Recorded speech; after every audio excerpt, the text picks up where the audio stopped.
Earl, so that last inbound play, can you just walk us through what went wrong exactly? Why was there no one coming back to the ball? Just walk us through that play. Yeah, they did a good job. They had nobody on the ball. I thought Brev, probably panicked a little bit. DeMar was still coming towards the ball. We had one timeout. We talked about that. He made the play and they stole it. So give them credit for that. It was a big play. What was so favorable for you guys matchup wise against Notre Dame? It was the same thing back in December. I know you guys had to go to a 4 guard and sometimes 5 guard lineup tonight because of foul trouble and people not being available. But what gave you success offensively against this team? I don't know. I mean, we shot the ball pretty well. We shared it. We didn't take a lot of bad shots. So some of it's just all of the things we've been talking about for the last month kind of came together today. Take care of the ball, share it, make good decisions underneath the free throw line. Try to get some good baskets in transition. We had a smaller lineup out there, so we went to a 5-out motion, spread it out a little bit, try to drive it. So, other than that, I mean, we saw a lot of the things we've tried to talk about over the last month kind of come out today. We made shots. We're a good shooting team. We got it to the paint. We really wanted to dominate inside and throw it in, but our bigs got in foul trouble. So that element of the game, we couldn't really do too much with that. But the guys played hard, and they executed the game plan. We just needed to slow them down a little bit. They had a few too many points.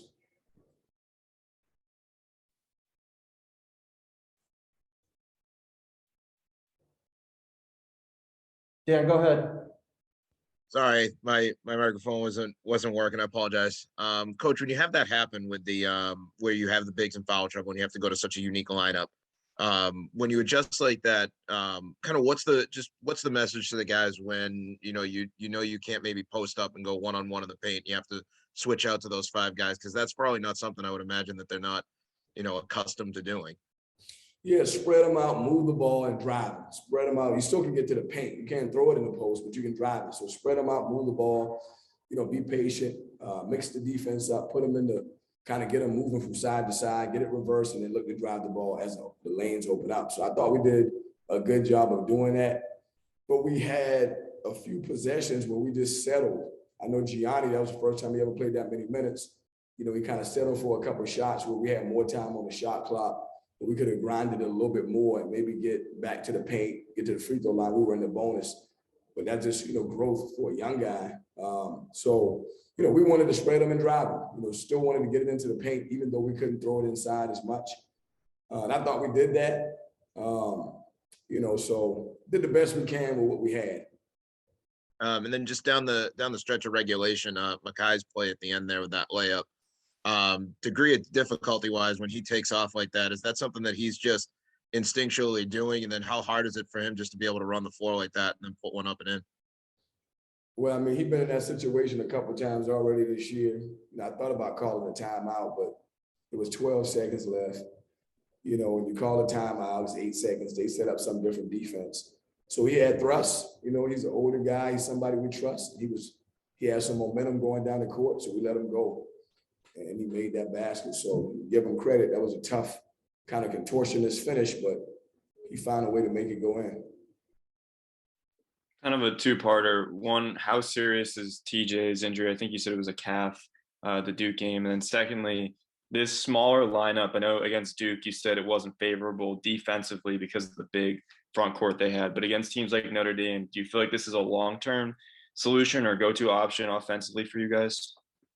I mean, I've always liked playing 4 guards traditionally, and we've done it this year, we've done it a good bit. We played 4 guards, before Brev got hurt, majority of the Clemson game, we had 4 guards. The first time we played Notre Dame, we had 4 guards. So we've done it, just never played 5 guards, So I like playing 4 guards, but when you got TJ and Quentin Post with their size, sometimes it's hard. You got to put your best players on the floor. And it just so happened that it ain't 4 guards. A lot of times it's a couple big guys and 3 guards. The TJ, as for TJ, what is his status going forward? Yeah, day to day. You know, what I mean, they said, you know, day to day. He felt better today than he felt yesterday, and so I think he's making progress. I don't think they have to go and do anything to it, but just rest. So I think it's day to day, game to game. And then lastly, for me, what was the message to the guys after this game? You know, shooting on the road has been tough for you guys. Sometimes the rim has not been kind to you. Today it was. You know, what's the message to the guys? Is this something you can build on? Yeah, there's good effort. You know, we'll watch the film and figure out where we can make some improvements tomorrow. We don't need to harp on it too much right now. There's got to be a little more discipline with guarding without fouling, you know, so we can keep our bodies on the floor. You know, just being a little bit more disciplined defensively and rebounding the ball, you know, which we typically do every night.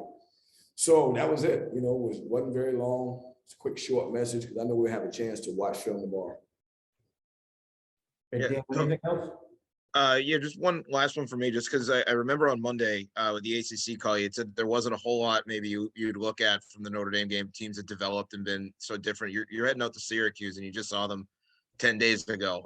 So is there, you know, do you go back and when you're watching the film, try to harp a little bit more on that because it's you know, it's so fresh and it's still only a couple games ago?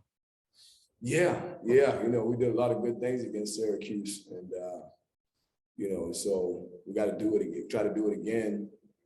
And then just continue to try to be sharp offensively. We took a step in the right direction offensively today. And so same deal. You know, you want to play inside out. Our strength is trying to get to the paint, whether it's man or zone. And certainly you got to make some shots against it. We made a lot of them today. So hopefully we can just bottle that up, you know, and keep that momentum going.